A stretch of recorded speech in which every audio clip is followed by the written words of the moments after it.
I just watched one of the stupidest videos ever made. Part of the reason it's so stupid is that it's not supposed to be stupid.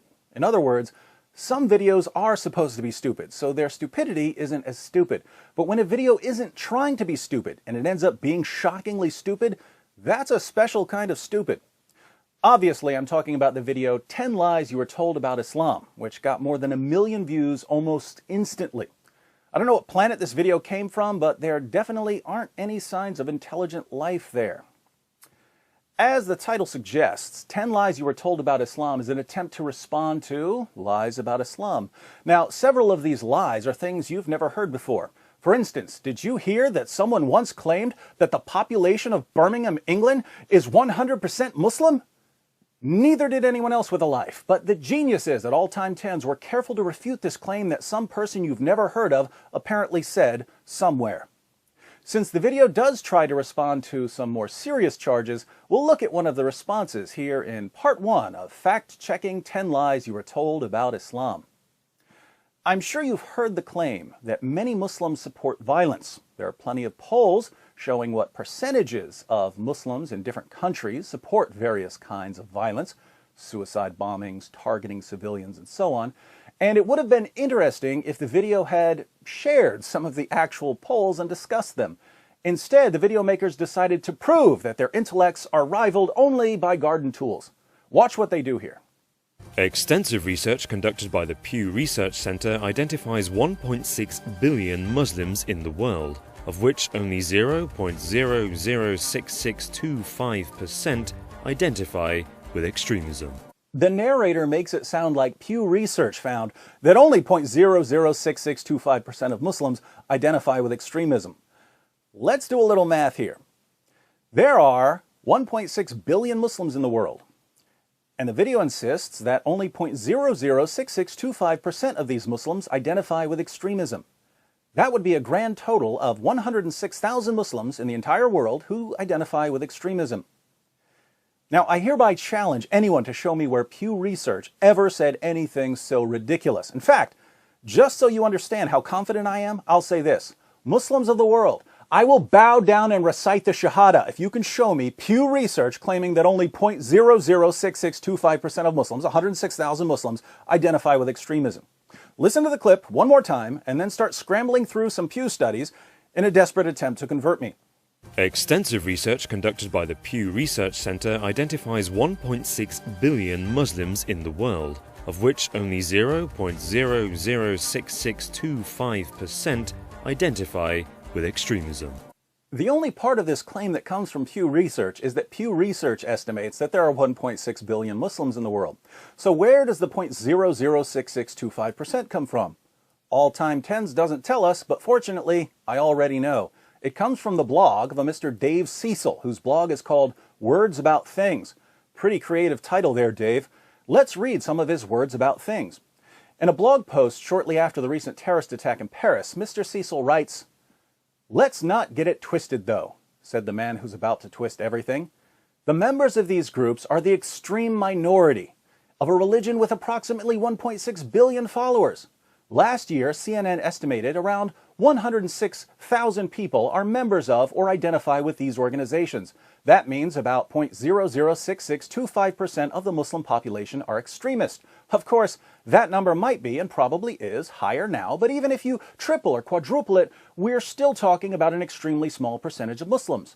Do the Westboro Baptist Church or Ku Klux Klan accurately represent the moral tenets of Christianity? Of course they don't. Neither does ISIS represent the entirety of Islam. We shouldn't lose sight of that." Mr. Cecil links to a CNN article from which he derives his 106,000 figure. But what does the CNN article actually say? Let's do the difficult work of clicking on the link. We read from CNN, "If we tally up the low and high estimates for all these groups, we can begin to have a sense of the total number of jihadist militants that are part of formal organizations around the globe. We found that on the low end, an estimated 85,000 men are fighting in jihadist groups around the world. On the high end, 106,000. The CNN article is talking about the total number of jihadis fighting as formal members of terrorist groups. It's not addressing how many Muslims in the world identify with extremism. Now, notice the progression here. CNN estimates that there are up to 106,000 actual jihadis fighting as members of terrorist organizations. And by the way, CNN doesn't include members of Hamas or Hezbollah in the estimate. A Mr. Dave Cecil, on his Words About Things blog, misrepresents this by saying that the estimate refers to people who are members of or identify with these organizations. So now it's not just the fighters, as CNN reports, it's also the people who identify with these fighters in some way. Then he misrepresents the figure even more by claiming that these are the only Muslims in the world who qualify as extremists.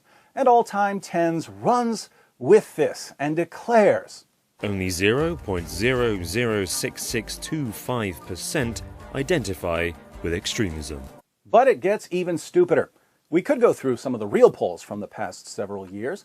Here we would find, for instance, that according to a 2010 study by Pew Research, even after Osama bin Laden's popularity began to wane, 51% in the Palestinian territories, 28% in Jordan, 24% in Indonesia, 23% in Egypt, and 18% in Pakistan said they had confidence in Osama bin Laden.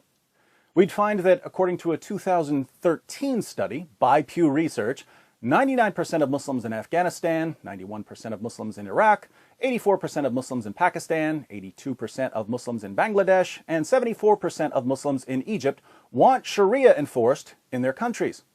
The same study by Pew Research shows that 89% of those who want Sharia enforced in Pakistan, 85% in Afghanistan, and 81% in Egypt say that stoning should be a punishment for adultery. The same study by Pew Research shows that 86% of those who want Sharia enforced in Egypt, 82% in Jordan, 79% in Afghanistan, and 76% in Pakistan support the death penalty for people who leave Islam. These numbers don't add up to 106,000. They're in the hundreds of millions. Anyone who suggests that only 0.006625% of Muslims identify with extremism is either a few clowns short of a circus or a compulsive liar. But we'll save these statistics for another video. The reason 10 lies you were told about Islam wins first prize at the Stupidity Bowl is that the description box includes links that supposedly back up the claims in the video. And the study that's supposed to show that only 0.006625% of Muslims identify with extremism says no such thing. In fact, if you actually click on the link, you can see that the numbers are much, much higher. For example, the Pew study we're directed to says that 20% of Muslims in Nigeria have a favorable view of ISIS. Let's once again do the math. The population of Nigeria is around 182 million. More than 40% of the population is Muslim. And again, the Pew study we're sent to says that 20% of these Muslims have a favorable view of ISIS. 182 million people times 40% of the population that's Muslim times 20% of Muslims who have a favorable view of ISIS comes out to more than 14.5 million Muslims in one country who have a favorable view of ISIS. Now, I don't know about you, but if someone gives the thumbs up to ISIS, I'd say he identifies with extremism. Only 0.006625% identify with extremism. And how do viewers react when they hear this nonsense? I nearly choked on my falafel when I saw a video actually telling the truth about Islam and Muslims. Great work, guys. Keep with the truth. I'm a Muslim, and I am glad someone made a video like this. Finally, you preached the truth about Islam. Agreed. Thank you guys so much for this video. 19,621 Christopher Hitchens fanboys are butthurt. Thank you for having such an open mind and telling the world the truth about Muslims. Subscribed. Beautifully done, guys. That's exactly what I wanted to tell world. We never support violence. It's the media. Thanks for clarification to the word.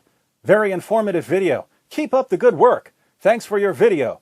May Allah bless you too and everyone in this world, regardless of faith and skin color. Very powerful video. And that's why people make videos like this. If you want to win the endless praise of certain Muslims and liberals, all you have to do is spout a bunch of utter nonsense in defense of Islam. It makes no difference whether it's true or false. Lie about statistics. Falsely claim that Pew Research agrees with you. Post links that conclusively disprove what you're saying. Your target audience won't care. And the people who do care, well, they weren't going to agree with you anyway. But here we have to ask our Muslim friends, don't you want better than this? Can your religion be defended without this kind of deception or not? When you cheer on all-time tens for lying, it makes it sound like you want video makers to lie. Like it or not, there are frightening numbers of Muslims in the world who support some very dangerous, very extreme practices. I understand that many Muslims don't support these practices, but when the Muslims who don't support these practices nevertheless support lying about the statistics in order to cover up the massive numbers of Muslims who do support the practices, how do you think that looks to the rest of us? If you want to show that you're really against extremism, you should condemn videos like this. You should say, stop lying to defend my religion. My religion doesn't need your lies. We have a problem in Islam and we need to address it honestly, not deceptively. Don't lie about Islam in a video claiming to refute lies about Islam. But how many Muslims are saying this? So those are a few thoughts on just one of the many blunders of a 7-minute video that's about as illuminating as a hockey puck to the forehead. If you'd like to look at some more, let me know in the comments section. In the meantime, be sure to share this video with the commenters over at All Time Tens. Most of them seem to have less going upstairs than a one-story house. As enticing as it may be to leave them that way, they are our brothers and sisters in humanity. And if they don't hear the truth from us, they're not going to hear it at all.